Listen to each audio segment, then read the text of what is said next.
สบายดีสุขีเจริญพรก็เปิดญาติโยมสายทานสัทธาการที่ว่าเสาร์นี้ก็จะได้ทอดอยู่ที่วัดสี่มงคลกันวัดมีไซเนาะคือว่าวัดสี่มงคลนี้ก็คือว่ามีการสร้างศาลบูรณะปฏิสังขรณ์พระธาตุสิมาก็เปิดญาติโยมสายทานสัทธาไม้โมนี้เถิดสีห้ามไกลกันความสัมพันธ์มันมีฮักอยู่นำกันได้เพียงเมื่อสาขาไว้ในภัยเป็นตัวอย่างอาศัยธรรมพระเจ้าสมานเขาอยู่ระหว่างกาแต่ความสมานสามัคคีเป็นบ่อเกิดแห่งความสำเร็จเนาะใส่ศรัทธา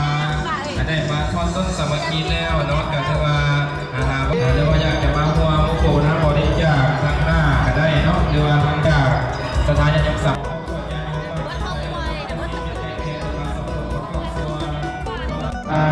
ขอให้ถูกคำตามตัวเด้อขอให้ออกจากทวีในที่ตามมาให้ครอบครัวของไม่ออกกุศลดีมีแห่งสุขกายสบายใจที่ตามมาให้ครอบครัวของไม่ออกวิเชียรบ้านสีสะอาดรักซีที่ตามมาด้วยครอบครัวของไม่ออกดินปั๊มน้ำมันน้องเกิดกล่าวบริจาคจำนวนปัจจัยติดไม่ออกแค่เหมือน200,000 เกมแล้วเป็นเท่าติง100,000 เกม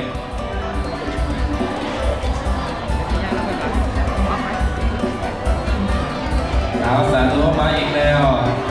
เจ้าภาพเป็นอะไรแล้วไม่ออกครอบครัวเนาะบริจาคเป็นปัจจัย50,000 เกมสาธุให้อยู่ดีแม่บุญคำลำสูงยาวๆจริงๆเด้อเอาไปอีกแล้วครอบครัวของเมป้าธนามาจากบ้านหงไทรเนาะเป็นเขาโปรโมทบริจาคด้วยกระโดดจำนวนปัจจัย100,000 เกมสาธุขอให้อยู่ดีมีแต่ความสุขความเจริญสุขกายสบายใจให้บุญคำนำสู่เจริญบุญเจริญกุศลไปเรื่อยๆก็มาอีกแล้วเด้อจะทำจะศรัทธาเนาะบ้านสนักไซคนละก่อต้อนยอดจำนวนปัจจัย100,000 เกมเราสาธุกับผู้ส่วนจำกัดกันที่ต้องนำให้มีโอกาสขอให้ศรัทธาญาติโยมต้องได้มาโปรโมทบริจาคกันได้แต่ว่าให้สามารถครอบสาธีโดยกระบวนการเคลื่อนจากภายใต้การนำพาของพ่อแม่ครูบาอาจารย์คณะสงฆ์เมืองปากสันนะครับส่วนญาติโยมเราทำต้นสามัคคี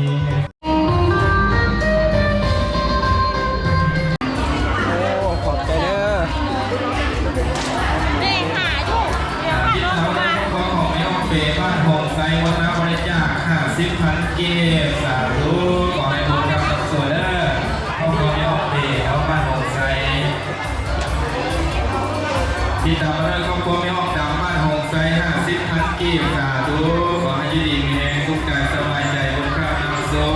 นอกจากนั้นยังมีครอบครัวของไม่ออกคำจากบ้านอนุสรณ์ไซเนาะ100,000 กีบในใจใส่ศรัทธาพระซื้อกะโลอยู่ที่วัดมีไซของเราสาธุมีไรเนี่ยครับที่ตามมาด้วยครอบครัวของไม่ออกน้อยบ้านนาจิกเราเปิดกับเราบริจาคเงินปัจจัย100,000 กีบสาธุ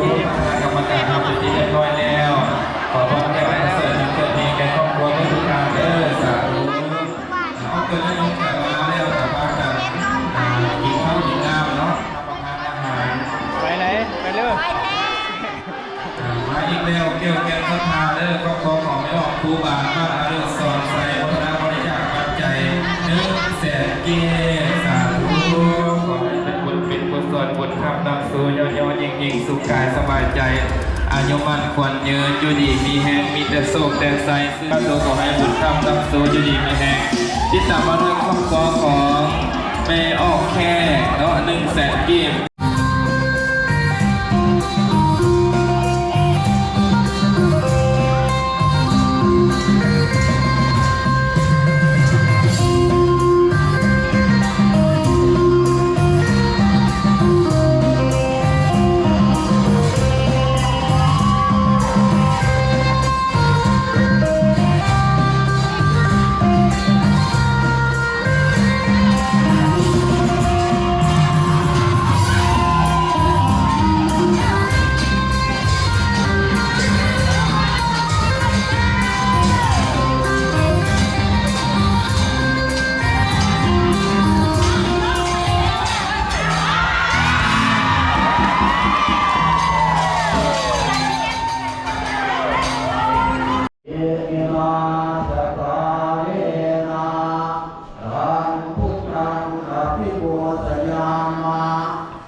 ธัมมังสรณังคัจฉามิ สังฆังสรณังคัจฉามิ สังฆังสรณังคัจฉามิปุโนตยามะสัพพุโนพันเตสีลวันโตทุติยัมปีอิมานิมายังพันเตกัปปะรุขังปัจจยทานังสัพพะวัตถุทานังสัพปะริวารังทิกขุสีลวันตัสสะปุโนสยามะสัพพุโนพันเตสีลวันโตตัตติยัมปีอิมานิอาราหังอาตาธุสาธุสาธุอนุโมทนามิ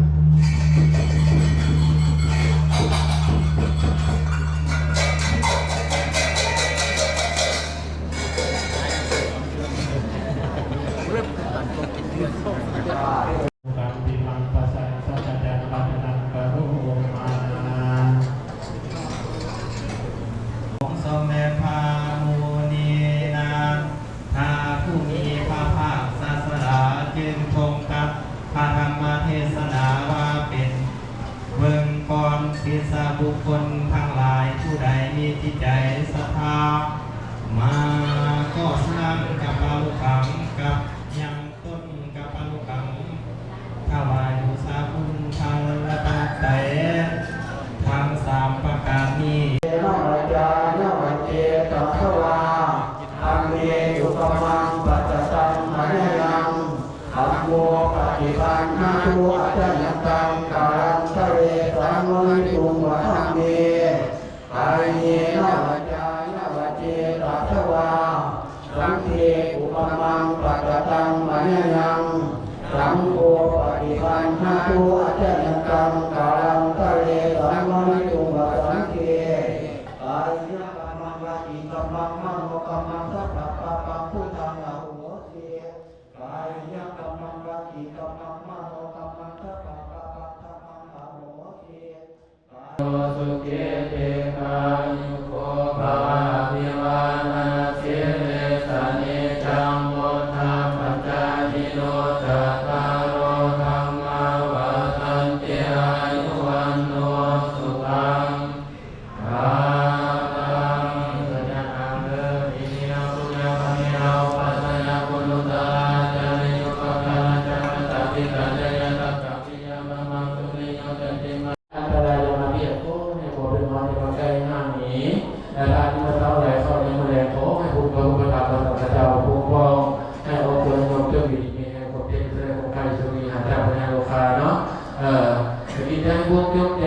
ยังผู้เป็นหาใจข้าเป็นเราสัตว์เธอหนอพบกับอายุวันสุขภาพมัน